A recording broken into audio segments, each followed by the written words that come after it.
Impatient pour Dieu. C'est une saison extraordinaire que nous vivons. C'est une saison particulière. Chaque année, en cette saison-ci, les uns et les autres courent à droite et à gauche et cherchent des cadeaux à présenter, à offrir aux membres de la famille et aux amis. Dieu nous a fait un cadeau extraordinaire. Un jour, il y avait des bergers qui étaient en train de s'occuper de leurs moutons.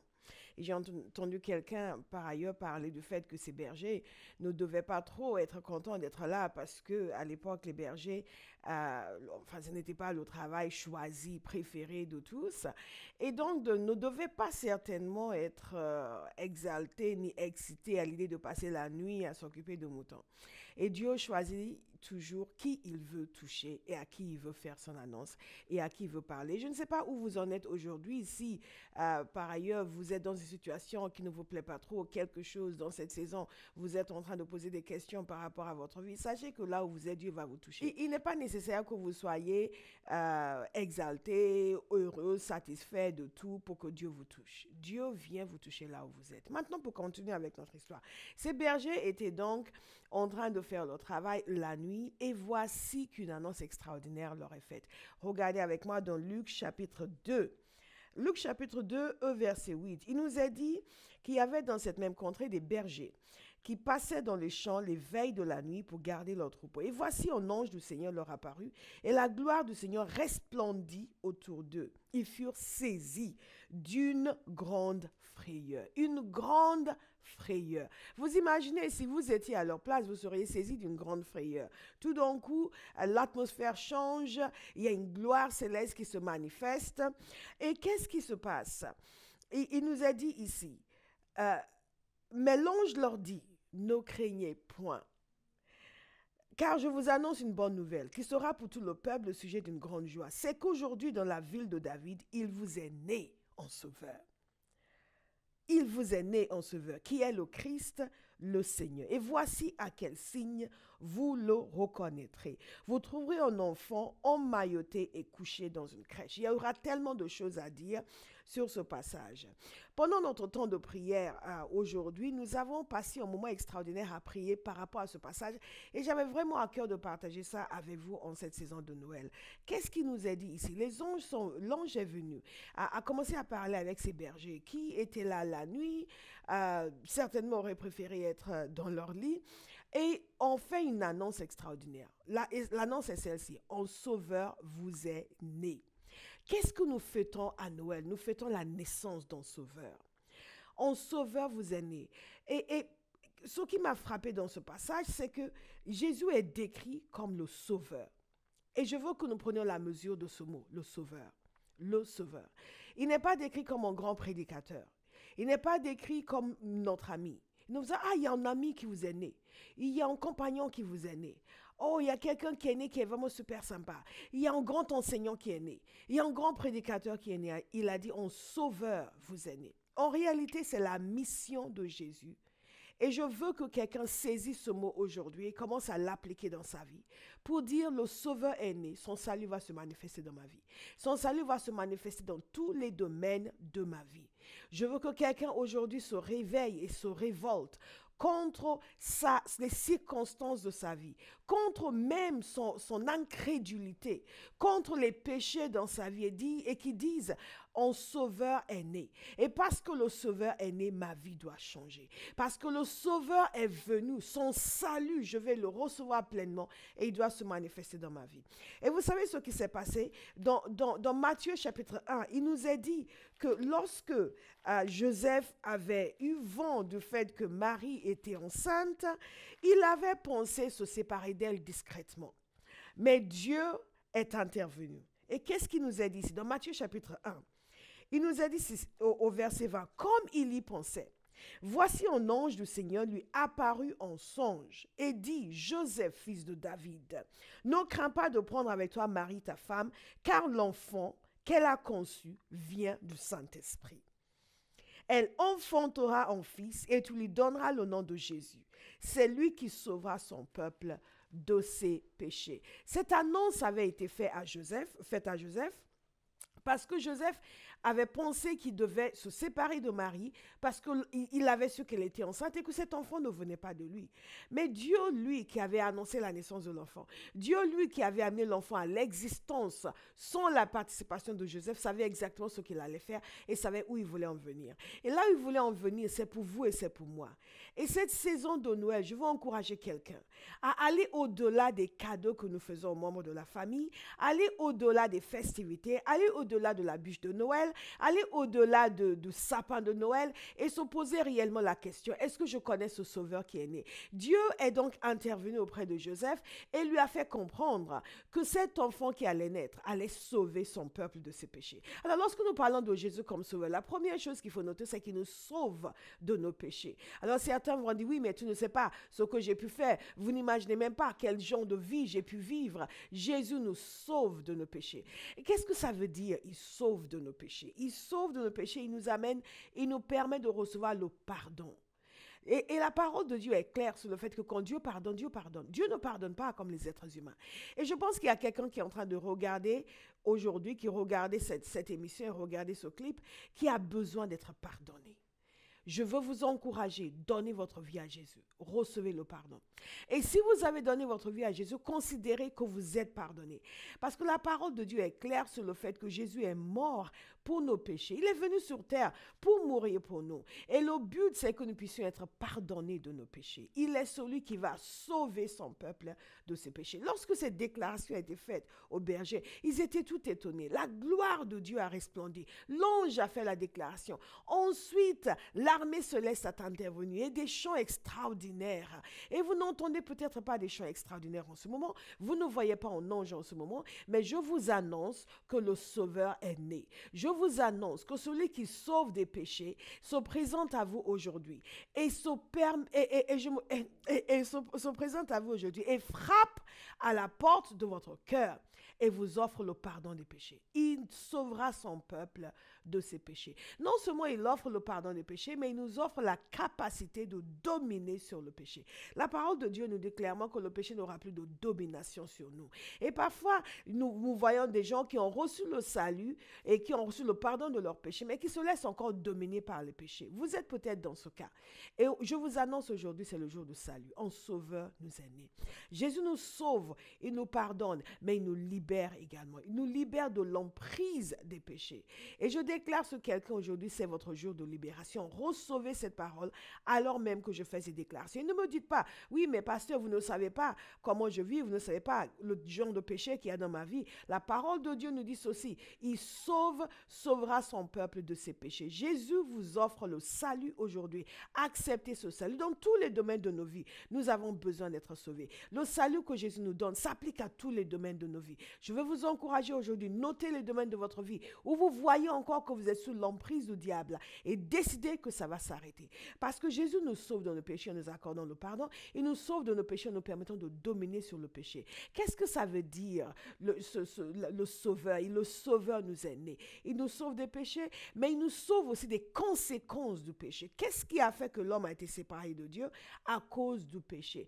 Et il y a des conséquences qui sont intervenues. Des conséquences comme la maladie. Jésus est celui qui libère de la maladie. La parole de Dieu nous dit que par ses meurtrissures, nous avons été guéris. Le châtiment qui nous donne la paix, Ésaïe 55 est tombé sur lui, et par ses meurtrissures, nous avons été guéris. Jésus a été frappé pour que vous ne soyez pas frappés. Jésus a porté sur lui tout ce qui nous séparait de Dieu afin que nous puissions recevoir la guérison physique également. Je déclare sur quelqu'un aujourd'hui, vous êtes guéri au nom de Jésus. Appropriez ce salut dans votre santé et recevez la guérison que le Sauveur vous offre. Un Sauveur vous est né. Qu'est-ce que ça veut dire, le Sauveur nous est né? Cela veut dire également que d'autres conséquences du péché comme la séparation d'avec Dieu, et ça c'est la conséquence majeure du péché, a été enlevée. Un Sauveur nous est né. Vous savez, dans 2 Corinthiens chapitre 5, il y a un passage qui est absolument extraordinaire. J'aime beaucoup ce passage parce que ce passage nous parle non seulement de ce que Jésus a fait pour nous, mais ce que Jésus fait à travers nous. Et je vais vous inviter à regarder avec moi dans 2 Corinthiens chapitre 5 au verset 17. Il nous a dit ceci, si quelqu'un est en Christ, il est une nouvelle création. Les choses anciennes sont passées. Voici, toutes choses sont devenues nouvelles. Et tout cela vient de Dieu, qui nous a réconciliés avec lui par Christ et qui nous a donné le ministère de la réconciliation. Alors, qu'est-ce qu'il est en train de nous dire ici? Ce que ce passage est en train de nous dire, c'est que nous avons été réconciliés avec Dieu à travers Jésus. Lorsque la parole de Dieu nous dit qu'un sauveur nous est né, cela veut dire que le sauveur est venu sur terre pour nous sauver des conséquences du péché. Et la conséquence majeure du péché, c'est la séparation d'avec Dieu. Un sauveur nous est né pour que la séparation soit enlevée. Et il nous est dit ici, il nous a réconciliés. À cause de Jésus, nous sommes réconciliés avec Dieu. La parole de Dieu nous déclare également dans Romains que nous sommes en paix avec Christ. Je veux annoncer à quelqu'un aujourd'hui que vous pouvez avoir la paix avec Dieu. Vous pouvez avoir la paix avec Dieu. Si vous acceptez ce sauveur qui est né, ne vous contentez pas de manger pendant cette saison de Noël. Prenez un temps de réflexion. Et c'est une bonne nouvelle que je vais vous annoncer. Je ne viens pas avec tous les anges qui chantent autour. Je ne viens pas avec l'armée céleste qui chante autour. Mais en fait, l'armée céleste est là, quoique invisible. Vous ne voyez peut-être pas la gloire céleste tout autour. Mais je crois que la gloire est là, même si elle est invisible. Mais je vous annonce aujourd'hui qu'un sauveur vous est né. Je vous annonce aujourd'hui que celui qui est le prince de la paix vous est né. Je vous annonce aujourd'hui que cette saison de Noël est une saison pour vous d'avoir la paix avec Dieu, d'être réconcilié avec Dieu. Je veux encourager quelqu'un qui a déjà fait cette prière, qui a déjà donné sa vie à Dieu, de prendre ce temps pour remercier le Seigneur d'avoir été réconcilié avec Dieu. Vous savez, c'est une chose extraordinaire lorsque vous voyez deux amis qui étaient séparés et qui sont maintenant réconciliés. Il y a une telle joie, il y a un tel amour, il y a un tel déversement d'affection. Et c'est cette affection que Dieu veut déverser sur vous aujourd'hui parce qu'un sauveur nous est né. Ce sauveur est venu pour nous réconcilier avec Dieu.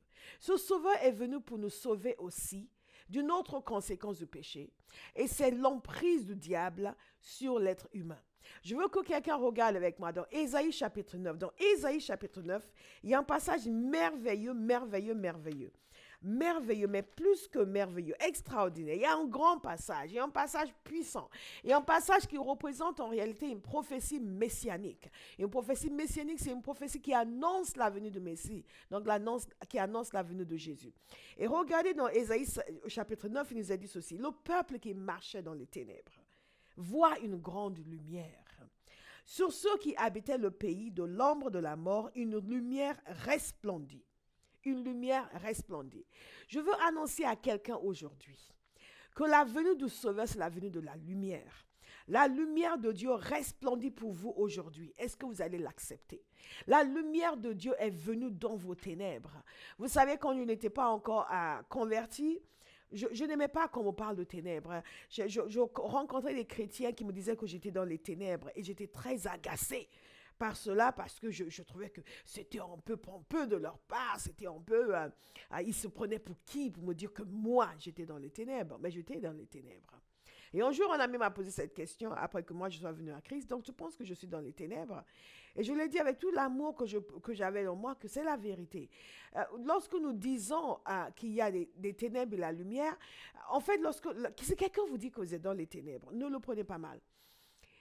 Parce que ce que Jésus est venu faire, c'est amener la lumière à ceux qui sont dans les ténèbres. Et chaque être humain, avant de venir à Jésus, est dans les ténèbres. Mais Jésus est venu pour amener la lumière.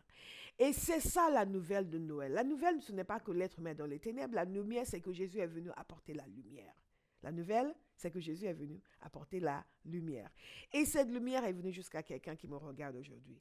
Le peuple qui marchait dans les ténèbres voit une grande lumière. Est-ce que vous voyez cette lumière?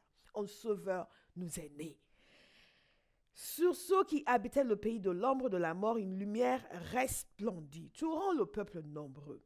Tu lui accordes de grandes joies. Dieu est un Dieu de joie. Beaucoup de gens qui disent qu'ils sont religieux, ils sont chrétiens, ils sont remplis de tristesse. Ne vous fiez pas à cette forme de religion. Dieu est un Dieu de joie. Tu lui accordes de grandes joies. Il se réjouit devant toi, comme on se réjouit à la moisson. Comme on pousse des cris d'allégresse au partage du butin. Car, écoutez bien, Jésus est le Sauveur. Et lorsque vous recevez le Sauveur, quelque chose va se passer dans votre vie. La joie va éclater. L'allégresse va se manifester. Je vous annonce le salut aujourd'hui, je vous annonce l'allégresse. Je vous annonce la joie que Dieu seul peut donner. Et il vous l'offre. Et vous savez pourquoi ce peuple est rempli de joie? Pourquoi ce peuple est rempli d'allégresse? C'est extraordinaire. Il nous a dit ceci. Car le joug qui pesait sur lui, le bâton qui frappait son dos, la verge de celui qui l'opprimait, tu les brises. Comme à la journée de Madian. Vous voyez ce qui se passe ici? Verset 5. Car un enfant nous est né, un fils nous est donné, et la domination reposera sur son épaule. On l'appellera admirable, conseiller, Dieu puissant, Père éternel, prince de la paix. Ce qui se passe ici est absolument merveilleux. Il nous a dit ici que ce peuple était opprimé. Il y avait un joug qui pesait sur elle, un bâton qui frappait son dos, une verge qui l'opprimait. Et tout ceci, et le joug, et le bâton, et la verge ont été brisés. Pourquoi? Parce qu'un enfant nous est né. Un fils nous est donné. Celui qui maintenant porte toute autorité en lui. Celui qu'on appelle admirable. Celui qu'on appelle conseiller. Celui qu'on appelle Dieu puissant.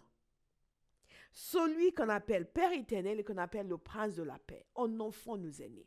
Aujourd'hui, je vous annonce que le Sauveur est né. Celui qui brise les jougs, celui qui brise le bâton, celui qui brise la verge, celui qui détruit toute oppression. La parole de Dieu nous dit que le Fils de Dieu a été révélé afin de détruire les œuvres du diable. Et la parole de Dieu nous dit aussi, résistez au diable et il s'enfuira loin de vous. Quelle que soit l'oppression dans laquelle vous avez vécu, le Sauveur est né. Il est né pour enlever cette oppression. Quel que soit le joug, ce qui pesait sur vous jusque-là, le Sauveur est né. Il est né pour enlever le joug. Et j'invite quelqu'un aujourd'hui, sur qui a pesé le joug. Ce joug est de toutes sortes. Il y a une domination satanique sur les êtres humains qui doit être brisée. Et le Sauveur est né pour briser cette domination. Il y a un poids de la vie, il y a un poids des circonstances sur les êtres humains qui doit être brisé. Le Sauveur est né pour enlever ce poids. Il y a un poids du péché qui pèse sur les gens. Le Sauveur est né pour enlever ce poids. Je vous invite aujourd'hui à faire le nécessaire, à dire je reçois ce Sauveur. J'accepte ce salut qu'il m'offre. J'accepte la liberté qu'il me donne. Et vous savez ce qui s'est passé lorsque les bergers ont entendu que le Sauveur était né? Ils sont partis en courant pour aller voir et pour aller l'adorer. Je veux vous inviter aujourd'hui à dire moi aussi je veux le voir. Moi aussi je veux l'adorer. Moi aussi je veux le suivre. Parce que ce Sauveur qui est né, il est né pour vous. Il est né pour moi. Et si vous l'avez accepté, si vous avez commencé déjà à le suivre, je veux vous inviter à consacrer de nouveau votre vie à Jésus pendant cette saison de Noël. Ce qui nous a apporté est plus extraordinaire que tout ce que nous pouvons imaginer, tout ce que nous pouvons concevoir, tout ce que nous pouvons décrire. Les êtres humains nous offrent des cadeaux en cette saison. Dieu nous a donné son Fils comme cadeau. La famille nous offre des cadeaux en cette saison. Dieu nous a donné son Fils comme cadeau. Et si vous faites partie des gens qui ne recevaient pas des cadeaux à Noël, sachez que Dieu vous a donné le cadeau suprême que personne ne peut vous prendre. Est-ce que vous allez vous donner à lui en cette saison? Le Sauveur est né. Il est né pour vous pardonner. Il est né pour enlever la domination du péché. Il est né pour vous réconcilier avec Dieu. Il est né pour briser le joug du diable sur votre vie. Il est né pour enlever tout fardeau, tout poids satanique sur votre vie. Si vous connaissez déjà le Seigneur, je veux vous inviter à le recevoir pleinement comme sauveur dans tous les domaines de votre vie et à décider qu'à partir d'aujourd'hui, vous allez vivre libre, que tout ce qui est poids, tout ce qui est oppression doit vous quitter, que tout ce qui est schéma satanique doit quitter votre vie parce qu'un sauveur vous est né. J'invite quelqu'un aujourd'hui à dire Seigneur Jésus, je te donne ma vie. Vous ne le connaissez pas encore, dites que vous allez lui donner votre vie. Vous savez, il y a quelque chose d'extraordinaire qui est dans ce passage. Il nous est dit dans 2 Corinthiens chapitre 5, la parole de Dieu nous dit car Dieu était en Christ réconciliant le monde avec lui-même. Dieu veut que vous soyez réconciliés avec lui. En n'imputant point aux hommes leurs offenses. Et il a mis en nous la parole de la réconciliation. Dieu veut que vous soyez réconciliés avec lui. Et il veut enlever complètement vos offenses. Il ne veut pas vous culpabiliser. La parole nous dit en n'imputant point aux hommes leurs offenses. En d'autres termes, vous êtes déjà coupable et Dieu veut enlever votre culpabilité. Vous avez péché et Dieu veut enlever votre péché. Il veut l'enlever et enlever même le souvenir de votre péché. C'est ainsi que Dieu sauve. Il sauve parfaitement. Jésus est venu sauver. Quand Jésus il a grandi, il a fait la volonté de Dieu. Il a manifesté Dieu dans sa génération. condamnation. Il est allé à la croix. Il a été puni pour un péché qu'il n'a pas commis. Il a été maltraité. La parole de Dieu nous dit qu'il a été maltraité pour nous, que le châtiment qui nous donne la paix est tombé sur lui. Et à cause de cela, nous pouvons être réconciliés avec Dieu. Il est mort à la croix. Il a été enseveli. Il est ressuscité. Il a brisé le pouvoir de Satan. Et quand il est sorti de là, il a dit, toute autorité m'a été donnée. Donc, toute autorité dans le ciel, sur la terre, maintenant appartient à Jésus. La domination reposera sur son épaule. Il a pris toute autorité dans l'univers et il est capable de sauver. Il est capable de libérer de toute oppression, de toujours, de toutes circonstances humaines, naturelles et spirituelles. Donnez-lui votre vie aujourd'hui. Et la parole de Dieu nous dit, en n'imputant point aux hommes leurs offenses. Ce qui veut dire, il va balayer. En ce moment même, vous allez prier. Vous allez dire, Seigneur Jésus, faites cette prière avec moi si vous voulez lui donner votre vie. Seigneur Jésus, je viens à toi aujourd'hui. Je te donne ma vie. Je te consacre mon existence. Je reconnais que tu es le Fils de Dieu. Je reconnais que tu es le Sauveur qui est né. Et j'accepte le salut que tu es venu offrir. Je me repens de mes péchés. Je me détourne de ma vie passée. Je te donne tout. Je te donne ma vie, corps, âme et esprit. Prends-la et fais-en en chef-d'œuvre à ta gloire. Faisons ce que tu désires. Faisons ce que tu veux. Prends toute mon existence. Je vais vivre pour toi et pour toi seul. Au nom de Jésus. Et si je suis allé trop vite, repassez la vidéo, réécoutez encore, notez la prière et faites-la de nouveau. Faites-la de nouveau. Et je m'adresse à quelqu'un aujourd'hui qui a fait cette prière déjà, que ce soit maintenant que vous l'avez fait avec moi, que ce soit avant que vous avez fait cette prière, à un moment donné, vous avez donné votre vie à Jésus. Je vais vous interpeller en cette saison de Noël, d'aller un peu plus loin que le salut personnel, devenir un agent de Dieu dans votre génération. Un sauveur nous est né. Et vous savez ce qui nous est dit dans ce passage de 2 Corinthiens chapitre 5, je parle tellement vite, 2 Corinthiens chapitre 5, au verset 20. Nous faisons donc les fonctions d'ambassadeur. Vous êtes censés faire des fonctions d'ambassadeur pour Christ, comme si Dieu exhortait par nous. Nous vous en supplions, au nom de Christ, soyez réconciliés avec Dieu. Celui qui n'a point connu le péché, il l'a fait devenir péché pour nous, afin que nous devenions en lui justice de Dieu. Vous voyez à quel point c'est extraordinaire? Celui qui n'a point connu le péché, il l'a fait devenir péché pour nous. Celui qui n'a point connu le péché, en sauveur nous est né. Mais il nous a confié la parole de la réconciliation, afin que nous puissions dire aux hommes, que nous puissions les supplier, soyez réconciliés avec Dieu. Et je m'adresse à quelqu'un aujourd'hui, je vous en supplie, soyez réconciliés avec Dieu. Et si vous êtes déjà réconciliés avec Dieu, devenez ambassadeur. Allez partout en cette saison de Noël. Allez partout dans l'année qui vient. Allez partout chaque jour de votre vie. Et dites aux gens, soyez réconciliés avec Dieu. Joyeux Noël et que le Seigneur vous bénisse. Shalom.